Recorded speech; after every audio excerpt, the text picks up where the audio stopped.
Welcome to this third video. I gotta get my right pin here. Welcome to this third video in this lecture 3 exercises that's with respect to some of the problems.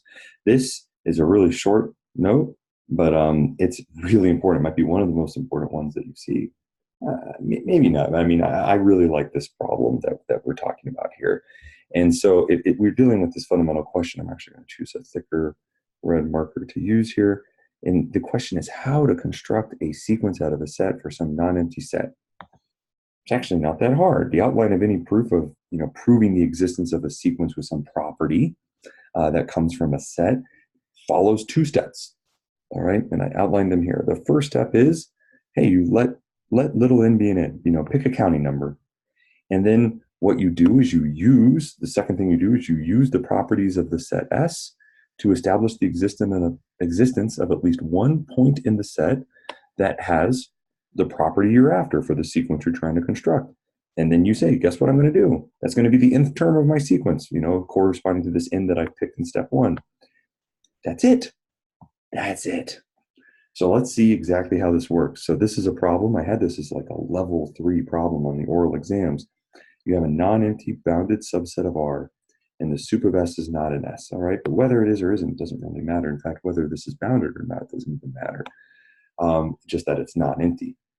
And we're supposed to prove there exists a sequence of points in S whose limit is the sup. So I say, well, look, this is it. This is the whole proof. Here's the step 1. The first thing I do is I observe that the supremum of S is a real number by the completeness axiom. So here I'm saying, well, okay, if it is bounded, then the sup of S is a real number. And so I say, okay, well, first step, pick any n. And then I say, well, here's the second step. I'm using the property of the set S, all the stuff of the problem, to describe how I'm going to construct the Sn term in my sequence. If I take sup S and I subtract 1 over n from it, then guess what I've done? I've made it smaller, right? That's something that is strictly less than the sup, which means there is no way it can be an upper bound because the sup S is the least of all upper bounds. Okay, sup S is not an upper bound for S. Simple enough.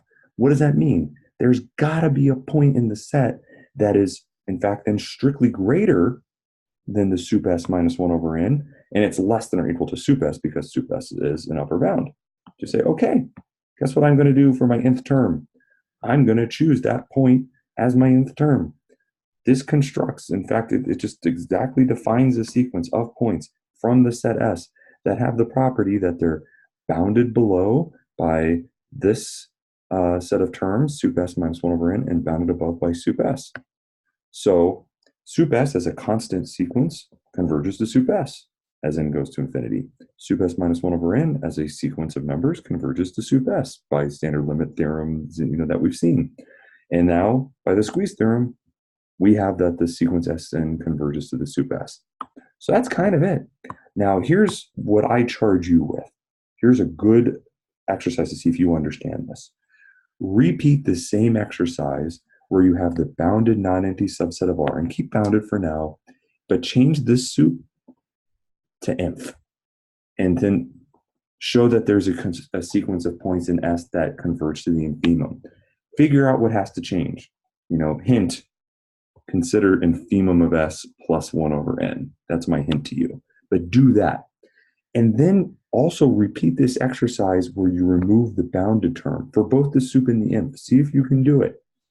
Then what you have is that if a set is not bounded above, then that means the sup is positive infinity. And so then you should be able to explain why you can construct a set of points from the set that diverge to positive infinity. And if it's not bounded below, then you should be able to construct a sequence of points that diverge to negative infinity, which would be the infimum of the set.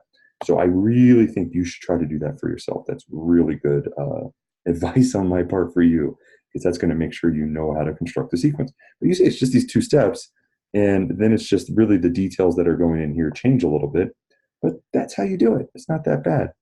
And then in 4.1, I'm not going to speak too much to this, but what I've done is I've kind of just said, here's for a various number of these sets that are all these different sets of real numbers, I'm actually telling you what a sequence of Sn terms is. I'm just basically, imagine for each n, for all the n in, I'm saying what the Sn sequence is, okay? And I'm just saying, like, here are some examples. Like in this case, for instance, the soup is the max. That set has a max, and I'm like, well, you can just pick a constant sequence then. Can't do that here. And I just go through kind of all these problems. So you should look through the ones I do, make sure they make sense, that that's a sequence of points in that set, and that its limit is the supremum. In this case, it's a set that diverges to positive infinity. See if you can figure it out for kind of all the others. Just exactly say, well, here's a sequence of terms. It's in the set, and its limit is the soup. And then repeat it for the nth. These are just very concrete examples to practice with. So that's it. That's this lecture and set of activities I'm charging you with. Good luck and enjoy.